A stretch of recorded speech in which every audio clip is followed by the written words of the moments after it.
Gusto po nating kamustahin si Senator Pia Cayetano.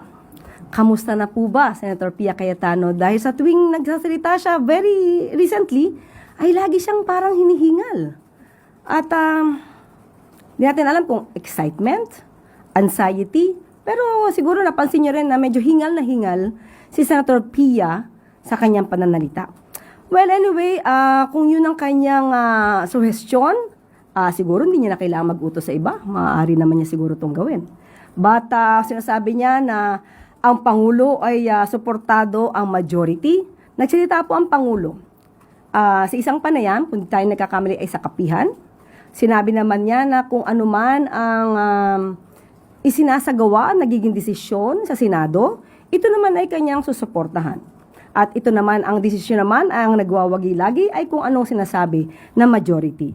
So, susuportahan po ng Pangulo, unang-una po because of the separation of powers, but susuportahan po ang ginagawa ng Senado as long as those activities are within the bounds of law.